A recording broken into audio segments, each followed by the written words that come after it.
terima kasih. Assalamualaikum warahmatullahi wabarakatuh. Selamat siang dan salam sejahtera untuk semua. Yang saya hormati para narasumber, khususnya Dr. Mas Duki dan juga Dr. Suko Widodo. Yang saya hormati Ibu Siti dan moderator Mbak Dimas, serta seluruh peserta yang ada pada pertemuan siang hari ini. Ada banyak sekali yang mengikuti kegiatan kita dan ada juga para senior. Saya kira ada Pak Paulus yang beliau ini saya pikir juga salah satu orang yang terlibat sangat intens dalam perumusan undang-undang penyiaran waktu itu. Kemudian ada juga sahabat-sahabat saya dari Komisioner KPI Jawa Timur serta seluruh peserta yang saya hormati. Saya akan share screen Mbak Nimas nih. Dan baik Bapak.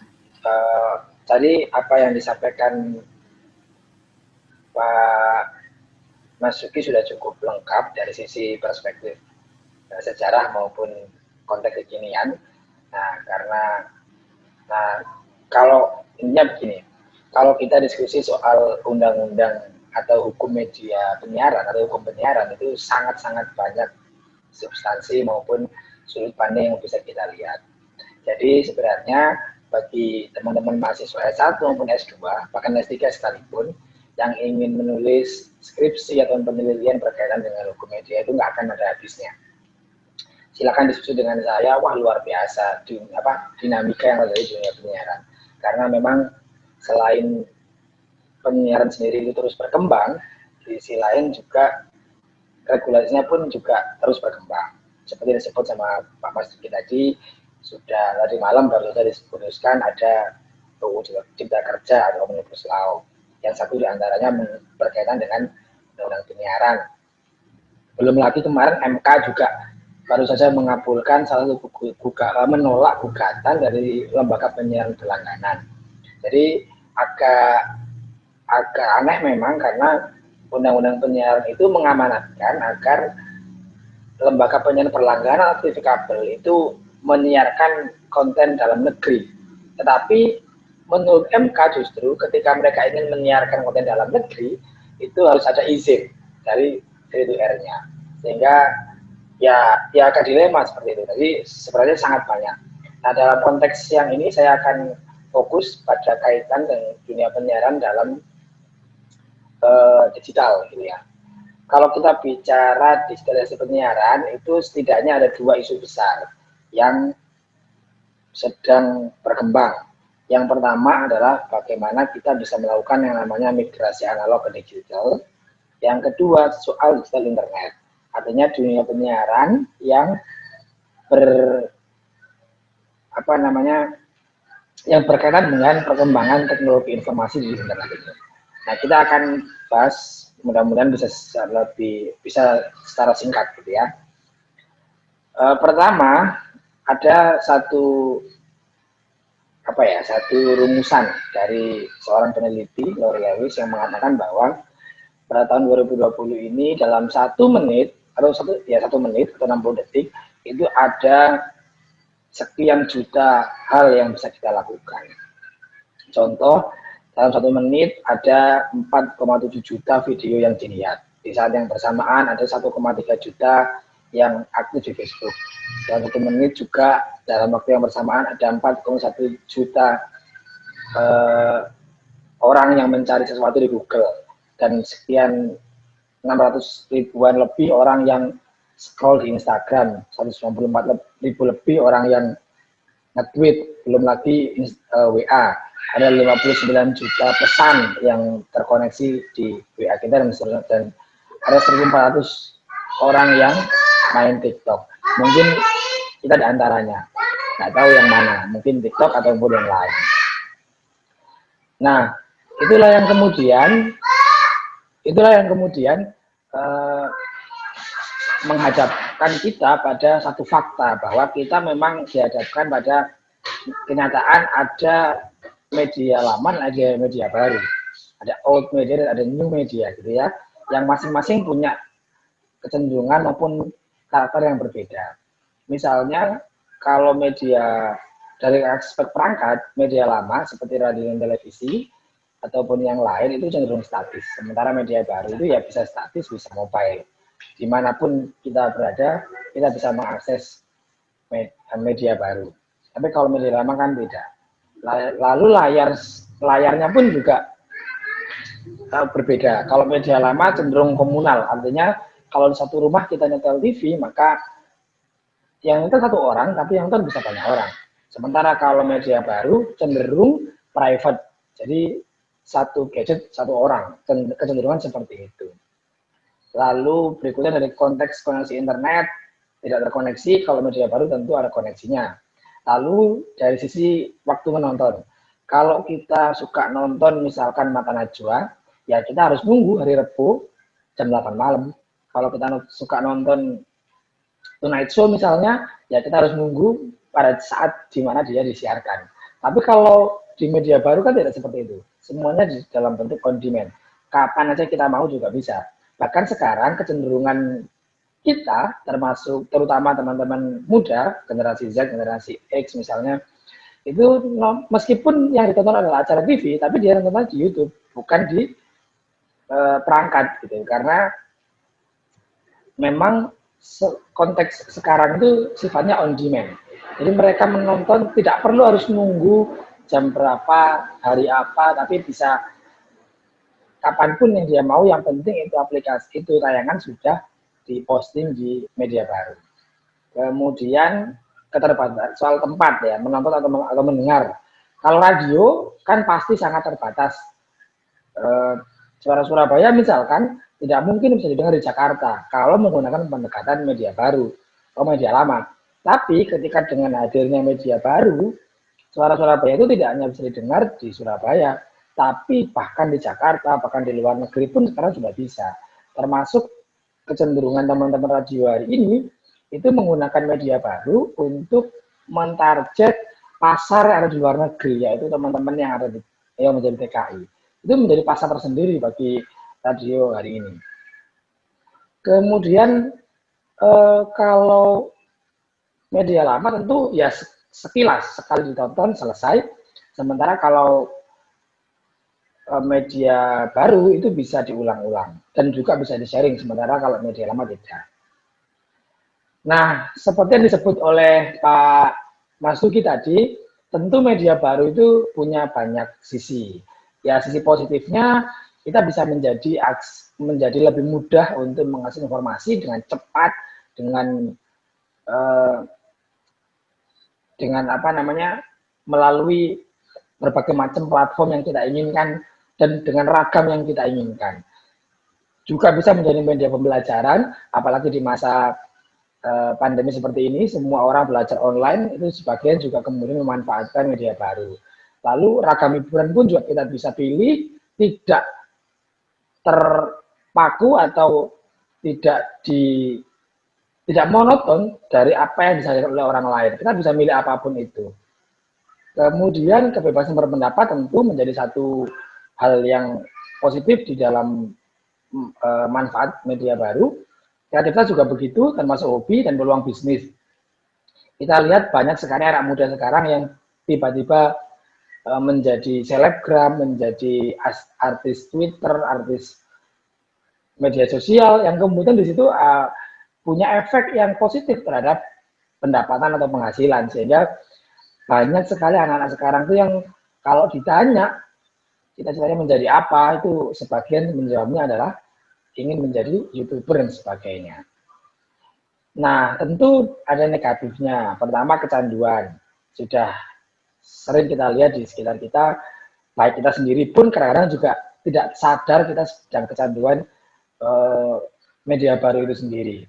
Bahkan mungkin waktu kita bersama media itu lebih lama dibanding waktu kita bersama keluarga maupun untuk mengerjakan sesuatu yang positif. Yang kedua tentu ada dampak negatif lainnya adalah cyberbullying. Bagaimana kita sekarang sangat mudah untuk menghina ataupun mencemooh orang lain meskipun kita tidak kenal. Misalnya kemarin Bu Tejo itu ketika baru rilis ya, itu dia sampai stres gara-gara dibully banyak orang, padahal tentu kita tahu itu hanya acting begitu. Lalu juga bully-bully yang lain, termasuk misalnya artis Korea yang tampil di sini, yang di drama ya, gregetan warga 62 istilahnya, atau warganet itu sampai membanjiri akun dia dan mengatakan berbagai macam pelakon lah, apalah begitu ya. Itu cyberbullying. Yang ketiga tentu ada hoax dan info yang sesat, lalu ada bagaimana SARA semakin mudah untuk dimunculkan di media baru, termasuk juga ujaran kebencian, termasuk norma keseluruhan dan pornografi. Jadi ini tentu sesuatu yang fakta yang sedang kita hadapi, bahwa semua media, termasuk juga media baru itu tentu punya dampak positif dan juga dampak negatif. Nah, yang di balik layar termasuk juga konglomerasi media. Selama ini kita melihat, kalau kita bicara konglomerasi media atau korporasi atau oligarki, itu cenderung melihatnya kepada media-media mainstream, media-media lama. Padahal sesungguhnya media baru pun tidak terhindarkan dari yang seperti ini. Seperti tadi disebut oleh Pak Mas Diki juga, media online yang top view itu dikuasai ya oleh para pemain lama misalnya. Contoh sekarang misalkan YouTube dan Google juga menguasai hampir seluruh hajat digital kita. Terus Facebook juga sudah menjadi satu dengan WA dan Instagram. Kemudian beberapa hal yang lain juga seperti itu. Nah, yang ketiga juga transnational corporation, bahwa bisnis mereka di luar negeri, tapi mereka meraup keuntungan di negara kita. Dan dari situ juga kemudian ada kemungkinan agenda setting, bahwa karena media ini sangat populer dan dikonsumsi oleh banyak orang, sehingga juga dimungkinkan adanya agenda setting yang tersembunyi dari beberapa media yang sedang kita konsumsi. Nah, kalau kita, pendekatannya kaitannya dengan undang-undang, dengan hukum itu berbeda. Antara undang-undang penyiaran, undang-undang pers, dengan undang-undang ITE. Kalau media-media lama, itu cenderung menggunakan undang-undang penyiaran, undang-undang pers. Yang meskipun tidak sempurna itu undang-undang penyiaran, tapi ya faktanya memang kita pakai sampai hari ini, dari tahun 2002 yang sampai hari ini juga belum direvisi. Kalau undang-undang penyiaran itu fokusnya lebih ke pengawasan, fokusnya adalah saluran konten, yaitu lembaga penyiaran. Jadi yang menjadi sasaran pengawasan itu lembaga penyiarannya. Nah, kelemahannya karena sekarang media lama itu sudah melakukan konvergensi media sedemikian rupa dan kemudian membaur, sehingga kita kesulitan untuk bisa menentukan antara media lama dengan media baru. Contoh begini, kan dimungkinkan saja apa yang program siaran yang diupload di TV, yang disiarkan di TV dengan yang diupload di YouTube itu meskipun oleh channel official dari TV tersebut bisa jadi sama, bisa jadi beda. Tetapi ketika memang berbeda, dan kalau di TV itu kemudian juga ada proses sensor misalnya, sementara kalau di YouTube tidak, itu tidak kemudian menjadi persoalan. Artinya ketika ada akun media TV official di YouTube, di media Instagram misalnya melanggar undang-undang penyiaran, nggak ada masalah, karena yang menjadi objek pengawasan menurut undang-undang penyiaran itu yang tersalurkan melalui frekuensi publik, begitu. Sementara kalau undang-undang ITE yang menjadi fokus objeknya itu adalah pembuat konten. Nah, kelemahannya adalah media atau pengelola media itu tidak bertanggung jawab terhadap proses-proses yang dilakukan oleh konten kreator. Contoh yang paling terkini kasus ITE ini adalah misalnya Jering misalnya ya. Ketika dia mengkritik ID kemudian dilakukan melalui media Instagram, maka yang menjadi sasaran tembak ITE itu siapa? Ya Jeringnya, konten kreatornya. Kalau Instagramnya ngapain? Ya nggak ngapa-ngapain, nggak merasa bertanggung jawab. Karena itu menjadi tanggung jawab personal. Itu ITE. Tapi kalau undang-undang penyiaran itu berbeda. Ketika ada kasus yang berkaitan dengan undang-undang penyiaran, termasuk juga undang-undang pers ya, itu penulisnya atau konten kreatornya tidak langsung kemudian bisa dijerat dengan undang-undang penyiaran. Tapi yang bertanggung jawab adalah lembaga penyiarannya. Yang dikenai sanksi menggunakan undang-undang penyiaran itu adalah TV-nya atau radionya, bukan orang atau artisnya. Nah, itu yang membedakan dari sisi tanggung jawab kalau dikaitkan dengan undang-undang penyiaran atau undang-undang ITE. Nah, kalau ditanya, apakah kemudian KPI sekarang bisa mengawasi media-media baru? Maka kalau kita kembali kepada Undang-Undang 32 2002 tentang penyiaran, jawabannya adalah tidak bisa. Jadi kita sayangkan bahwa media penyiaran atau teknologi penyiaran sudah berkembang sedemikian cepat, sedemikian cepat dan luar biasa, tapi undang-undang penyiarannya masih menggunakan undang-undang tahun 2002 yang sudah pasti out of date, atau kata anak zaman sekarang mungkin jadul gitu ya. Jadi KPI ya nggak bisa ngapa-ngapain karena memang kalau disebut penonton ya bisa jadi seperti itu kalau Pak Positi tadi itu. Karena lembaga yang diawasi oleh KPI itu ya terbatas pada 4 jenis lembaga penyiaran ini. Lembaga penyiaran publik, lembaga penyiaran swasta, LBK, LPB, yang kesemuanya menggunakan saluran frekuensi sebagai saluran distribusi. Sementara ketika mereka melakukan konvergensi media, maka itu pun juga belum menjadi kewenangan dari KPI. Itulah kenapa mungkin latar belakang dari RCTI maupun iNews yang kemudian melakukan gugatan kepada MK untuk menambahkan norma baru dari undang-undang penyiaran. Jadi supaya definisi penyiaran itu diperluas, tidak hanya yang menggunakan frekuensi radio, tapi juga menggunakan internet. Nah, kita belum tahu seperti apa nanti kelanjutannya, apakah ditolak atau diterima. Tapi kalau kita lihat sikap pemerintah, mereka menganjurkan untuk ditolak dan seterusnya. Mereka sebenarnya ya alasan formalnya adalah ingin ada keadilan. Ketika media baru itu bisa mendapat keuntungan dan mereka juga tentu menggunakan frekuensi juga sumber daya alam terbatas, tapi tidak diikat dengan berbagai macam aturan maupun pengawasan serta kewajiban-kewajiban pajak sebagaimana yang diwajibkan kepada lembaga penyiaran yang menggunakan frekuensi radio. Nah, ini sekali lagi akan lebih detail mengulas tentang perbedaan undang-undang penyiaran dan juga undang-undang ITE. Ini adalah salah satu materi yang biasa disampaikan oleh teman-teman KPI Pusat ketika melakukan gerakan literasi sudah pemirsa. Bahwa kalau di dalam undang-undang penyiaran itu ada tambahan aturan yang namanya P3SPS, Pedoman Perilaku Penyiaran Program Siaran. Itu ada banyak hal yang diatur, mulai kepentingan publik, privasi, seksualitas, sara, norma kesopanan, dan seterusnya. Dan itu juga ada pembatasan dari jam. Kalau untuk program anak ya waktunya di pagi hari, kalau khusus dewasa ya harus jam 22 sampai di atas.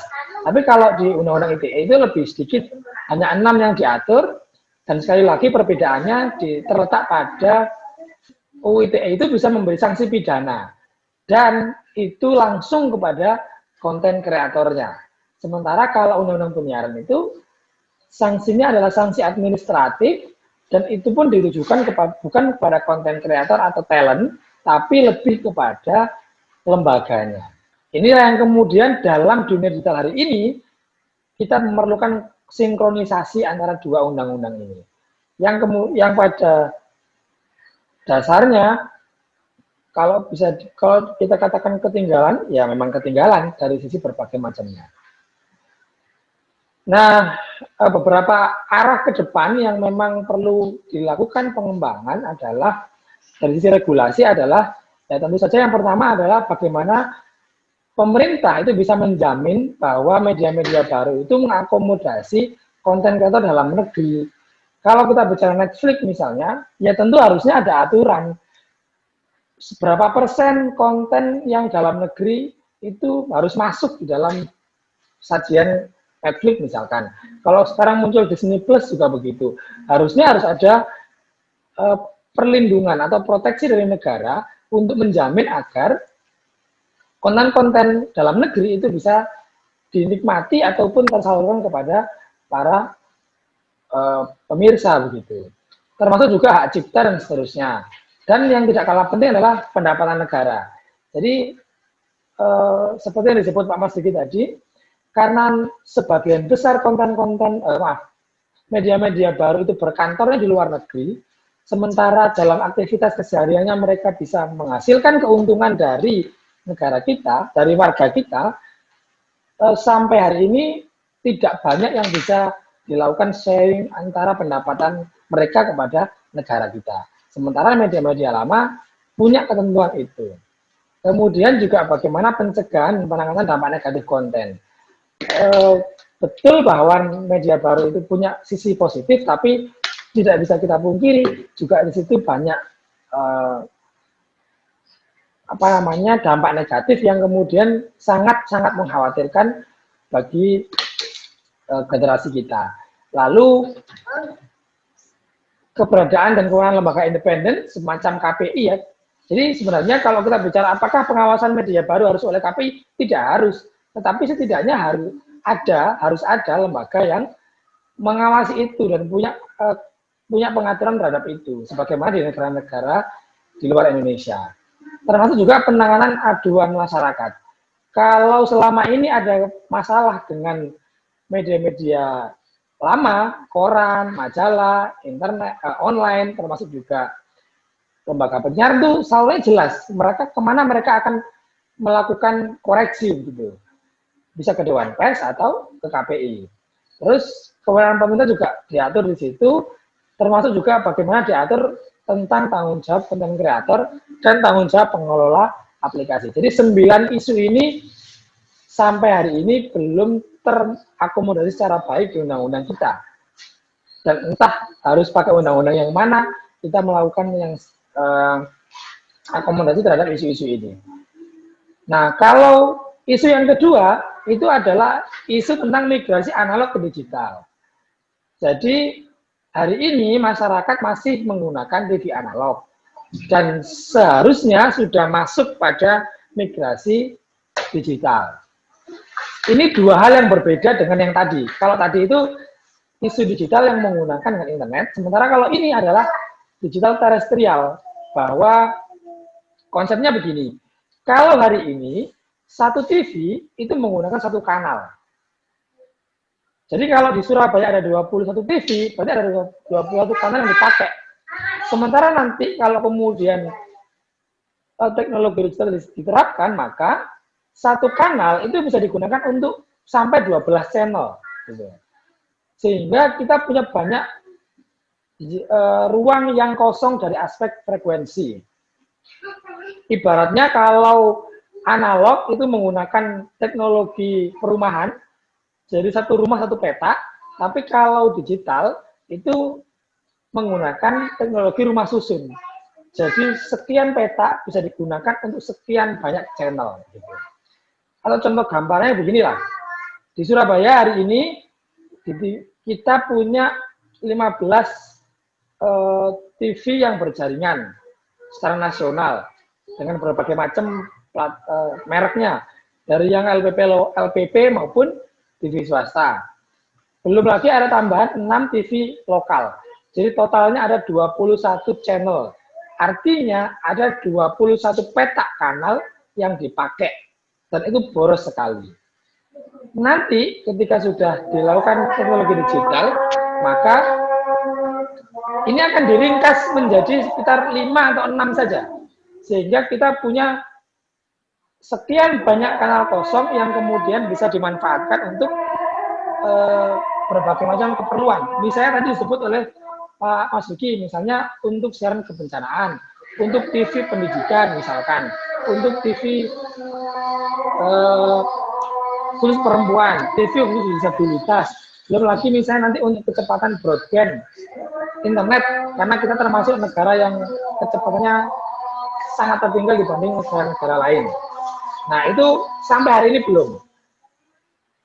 Sebenarnya master plan sudah dibuat oleh Menkominfo, tapi sampai hari ini masih tahap persiapan dengan 10 wilayah layanan siaran, termasuk di Surabaya. masing-masing itu kalau kita lihat ada 6 kanal yang dipakai, sehingga sisanya bisa digunakan untuk yang lain. Nah, sejak 2006 sudah mulai proses di berbagai negara.